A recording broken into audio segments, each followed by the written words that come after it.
This video is going to walk you through the week 5 activity. So to get started, you are going to come into the week 5 assignments, click right here where it says week 5 activity document. It will come down to the bottom. As you can tell, I've tried to open this several times. It's not saving my changes, so hopefully it works this time. Here we go. So it should load it on your computer screen. Here we go, it did work. Thank you. So key to success is going to be to see this yellow bar at the top, click on Enable Editing. This will let you type directly on the document. There we go. All right, so now you can just click anywhere in this table and type directly. Okay? If you do not click that box that said Enable Editing, it will not let you do that. Okay, so notice that your directions are to complete the table below. No more than 2 words should go in any one blank. Okay, so no more than 2 words should go in any of these blanks. Okay, short and sweet. Notice there are 10 blanks. This is worth 10 points. So each blank will be 1 point. So when I'm grading this, if you miss something, I will put the comment directly in the blank that you got wrong. Okay, that way you can tell where you lost points. All right, so what you're going to do is think about B cells and T cells, which are a huge part of our specific immune response. And you're going to come in here and tell me everything you know about B cells in this column and what you know about T cells in this column. Okay, so remember the specific immunity is divided into like 2 parts, 2 branches, 2 arms. Okay, I tend to use the word branch. We have our humoral and our cellular response. Okay, so here you're going to tell me which of those 2 B cells play a role in and which of those 2 are mainly focused on T cells. Okay, so you're going to have humoral in one blank and cellular in the other. Then you're going to tell me, what do these B cells recognize, or what do T cells recognize? So in the video, I really talk about what kind of pathogen is it recognizing and binding to. Okay, so we have intact pathogen, we have digested pathogen, and please know the word intact is technically one word. So that's what we're kind of looking for here.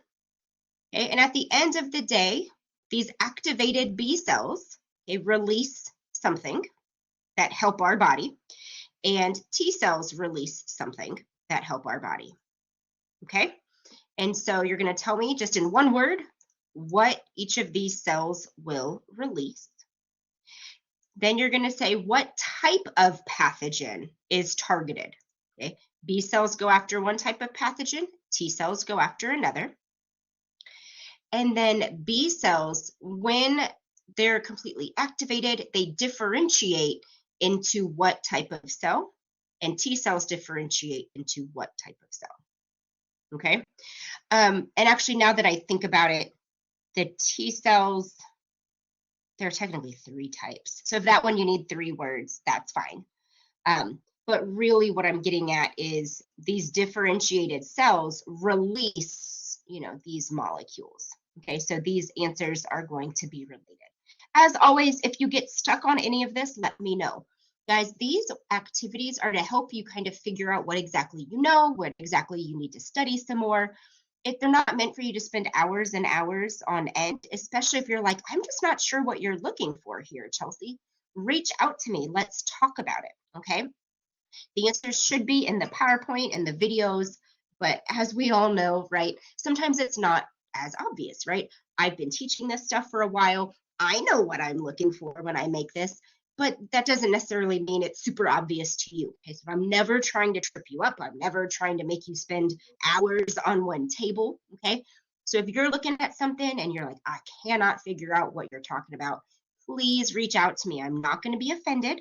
What is most helpful is if you say, hey, Chelsea, I'm not sure what you mean by what branch is it involved in. I think you mean humoral and cellular, but I'm not sure. Kind of let me know where your head is at, because then it becomes more of a like teachable moment, which is really what I want to have happen, because I want you to be learning this stuff and I want to see, where your head's at and what your kind of understandings are. Okay, so that's what's going in this table. And then down here, you are going to give me a common definition for each of these terms. It doesn't have to be anything elaborate. I tend to use some very common phrases to help you guys remember each of these terms in the videos, and that is fine.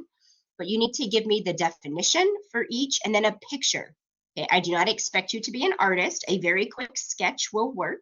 As you've all seen, I am no artist myself, but I want you to be able to, know what opsonization is in terms of like explaining it to somebody else, but also being able to see it and go, oh, that's opsonization. So again, nothing crazy, but please do not just take the pictures that I put in the PowerPoint, recreate them yourself.